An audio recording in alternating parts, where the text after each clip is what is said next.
คงจะมีเพื่อนๆหลายคนสงสัยนะครับว่าซื้อ Forza 350 มาแล้วจะขับได้ไหมสูงเท่าไหร่ถึงจะขับได้วันนี้ผมมีคำตอบมาให้ครับ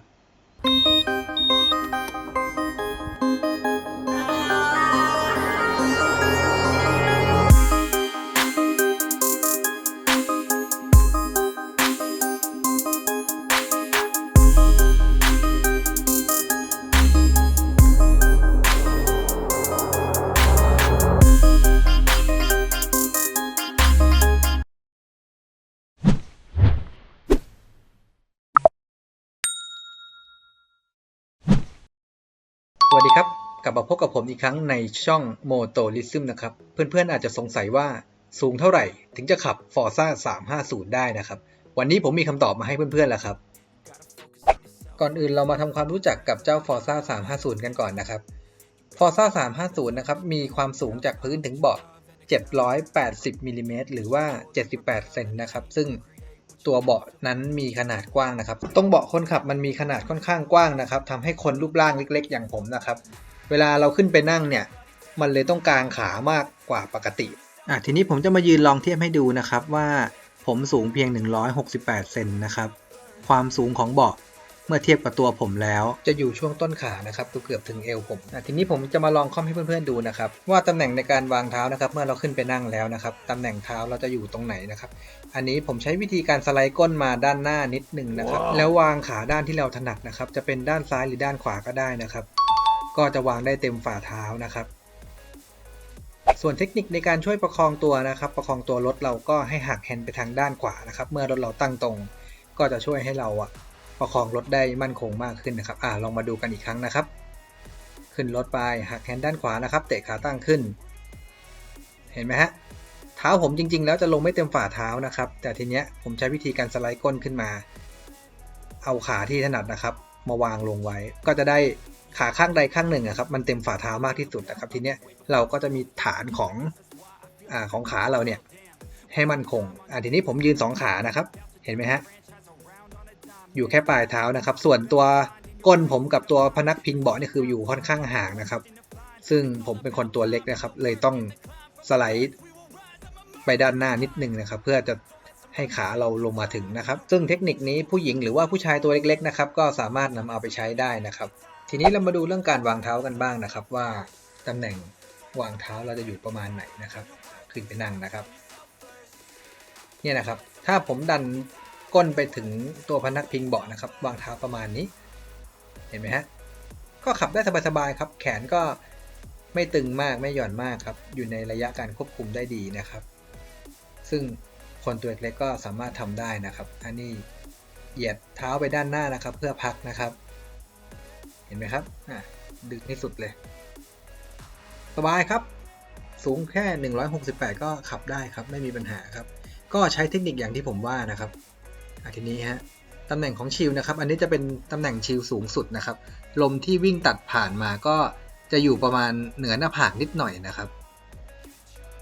ทีนี้มาดูตอนเอาชิลลงต่ำสุดนะครับตำแหน่งของลมที่จะวิ่งผ่านเราก็ประมาณปากเรานะครับหรือว่าช่วงคางช่วงจมูกนี่นะฮะเวลาเราเอาชิลขึ้นสูงสุดเนี่ยผมว่าขี่สบายครับตอนนี้เรามาดูการขับเข้ามาจอดกันบ้างนะครับว่าขับเข้ามาจอดแล้วต้องวางเท้ายังไงนะครับเห็นไหมครับเท้าผมจะแตะอยู่แค่ครึ่งฝ่าเท้าด้านหน้านะครับแต่เราจะใช้ขาด้านที่เราถนัดนะครับสไลด์ก้นไปด้านหน้าแล้วใช้ขาด้านที่เราถนัดนะครับข้างใดข้างหนึ่งนะครับเพื่อให้ลงเต็มฝ่าเท้ามากขึ้นนะครับ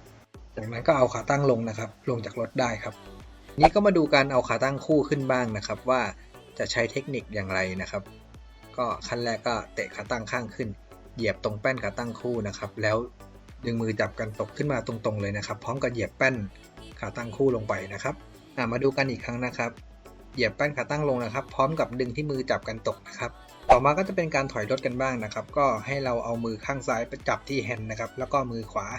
จับที่ตัวกันตกนะครับเพื่อประคองตัวรถให้ตั้งตรงนะครับมาดูกันอีกครั้งนะครับใช้มือซ้ายประคองที่แฮนด์นะครับใช้มือขวาจับที่กันตกนะครับประคองรถให้ตั้งตรงนะครับจะทำให้เราเข็นรถได้ง่ายนะครับเพราะว่ารถมันจะมีบาลานซ์นะครับซึ่งรถ Forza 350 นี้บาลานซ์ค่อนข้างจะดีมากเลยนะครับทีนี้มาช่วงแม่บ้านนะครับเป็นช่วงของโชว์แม่บ้านกันบ้างนะครับว่า สูงแค่140ต้นๆนะครับจะรอดไหมนะครับต้องขอบอกว่าถ้ารถเดิมโชคเดิมเบาะเดิมไม่รอดนะครับอาจจะต้องปาดเบาะย่อนโครงโหลดโชคหน้าเปลี่ยนโชคหลังเหลือ400มิล395มิลอันนี้น่าจะไหวครับทีนี้มาดูวิธีการขึ้นรถของคนซ้อนกันบ้างนะครับสำหรับคนซ้อนที่เป็นตัวเล็กๆนะครับก็ให้คนขับขึ้นไปนั่งก่อนนะครับเอาขาตั้งขึ้นหรือว่ายังไม่ต้องเอาขาตั้งขึ้นก็ได้นะครับเอาพักเท้าซ้ายขวานะครับลงก่อนคนซ้อนมานะครับจับที่ไหล่ของคนขับนะครับบอกว่าพร้อมไหมพร้อมแล้วก็ขึ้นเลยนะครับจากนั้นให้เอาเข่าดันประคองไว้ที่ตัวเบาะก่อนนะครับจากนั้นก็ลงไปนั่งนะครับส่วนตอนลงก็ให้ทำย้อนกันนะครับย้อนจากตอนที่เราขึ้นไปนั่งนะครับโอเคให้เราลุกขึ้นเอาขาดันเอาเข่าดันที่เบาะนะครับแล้วก็ค่อยๆหย่อนตัวลงมานะครับหรือว่าจะคนขับเถิบไปด้านหน้านิดนึงนะครับแล้วให้คนซ้อนวาดขาออกมาแล้วลงจากรถนะครับมาดูกันอีกครั้งนะครับคนซ้อนมาจับที่ไหล่คนขับพร้อมไหมพร้อมแล้วขึ้นนะครับเอาเข่าดันที่เบาะนะครับแล้วลงไปที่พักเท้าอีกข้างหนึ่งแล้วหย่อนตัวลงมานะครับส่วนตอนลงก็ลงแบบเดิมก็ได้ครับวาดขาลงมาด้านหน้าแล้วก็ลงจากรถได้เลยครับอันนี้ก็จะง่ายหน่อยนะครับก็เป็นไงกันบ้างครับเพื่อนๆสำหรับเทคนิคการใช้รถ Forza นะครับสำหรับคนที่ตัวไม่สูงมากนักนะครับไม่ว่าจะเป็นคนขับที่ตัวค่อนข้างจะตัวเล็กนะครับอย่างผมสูงแค่168ก็ทำได้สบายมากๆนะครับส่วนแม่บ้านของผมก็ตัวเล็กด้วยนะครับอยู่ที่140กว่าเท่านั้นเองนะครับมีเทคนิคการขึ้นรถการเข็นรถการเอาขาตั้งขึ้นนะครับถ้ายังไงก็ฝากเพื่อนๆกดไลค์กด Subscribe กดกระดิ่งด้วยนะครับเพื่อไม่พลาดเทคนิคดีๆที่ผมจะมาแนะนำเพื่อนๆในคลิปต่อไปนะครับสำหรับวันนี้ต้องขอตัวลาไปก่อนนะครับเจอกันใหม่คลิปหน้าจะเป็นสาระอะไรฝากเพื่อนๆติดตามด้วยนะครับสวัสดีครับ